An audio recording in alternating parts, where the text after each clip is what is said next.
Talk to me a little bit about why did you decide to run for this office? I decided to run for House of Delegates this election because I was approached by several people around December of 2015 to think about it, and after seeing the attack on working West Virginians happening in the legislature, I decided it was time for someone to step up and try to stop that.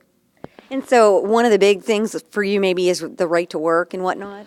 I wouldn't say just right to work. I would say the bigger one is repealing the prevailing wage. Basically, in my mind, what that does is create a race to the bottom on wages for working men and women, which means that if someone with a prevailing wage is paid $21 an hour, now they can pay them $10 an hour, and if you've been out of work long enough, you'll accept $8 an hour.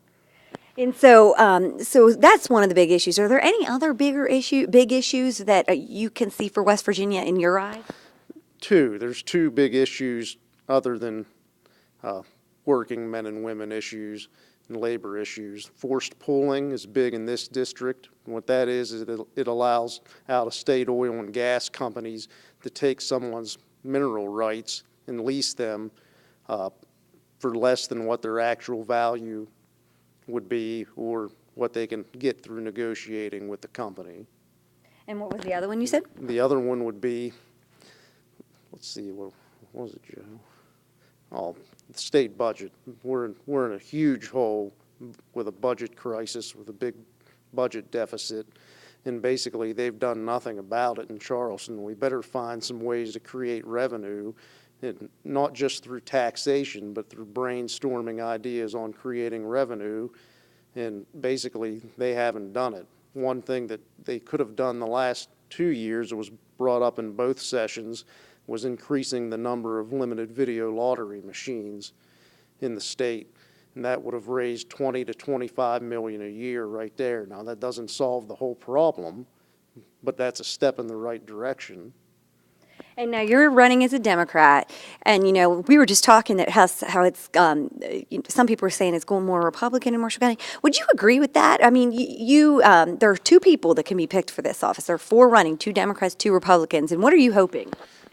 I'm hoping that me and Mike Farrow are the ones that get elected. I don't believe that party matters so much in this election. I believe that it should be based on what my beliefs are, or where I stand on the issues, and what the other candidates that have been in there, the incumbents, have actually done in office. And if you look at who I'm trying to beat's record, you'll see that they've basically, all they've done is help out-of-state corporations and not protect the citizens of this county. One of the big issues that I hear in going door to door around the county is that one delegate's door is always closed and the other one is open. I think the residents of this district deserve two open doors in Charleston.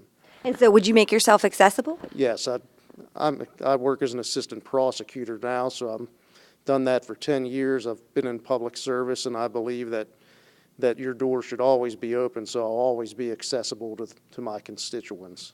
And you mentioned you are in the prosecutor's office, you're an assistant prosecutor. I guess one of the big things is, and I don't know how much you can do as a state leader on this, is the drug issue. You've seen that firsthand, and talk to me a little bit about what you think could be done, or what if you think it needs to get more attention at a state level. It does need to get more attention at the state level.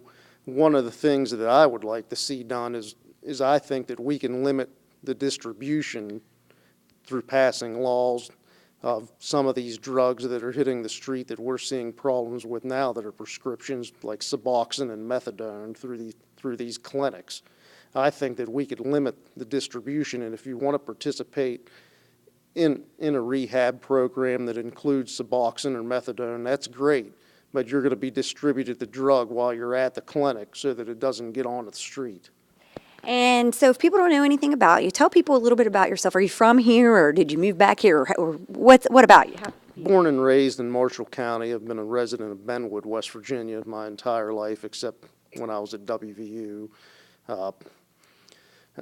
Basically, just a resident of the county, and have worked here for over 10 years in the county as a public servant, as an assistant prosecutor, and now I'm trying to take the next step to the legislature, because I think that although I help people as an assistant prosecutor, I think that I have a yearning to reach out and do more to help people, and I think I can do more as a legislator.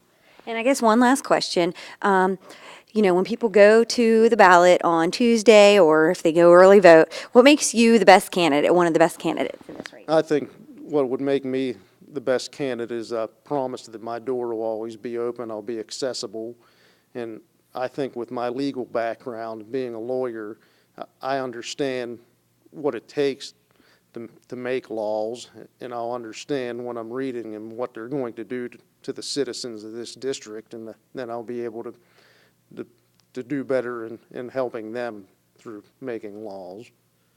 And one more thing, Yeah, go Chrissy. The only thing that I would remind people when voting is this is a two-member district so that you can vote for two candidates. So make sure you pick, hopefully, you're hoping for who? I'm hoping for myself naturally, but I would hope that they would select Mike Farrow as well.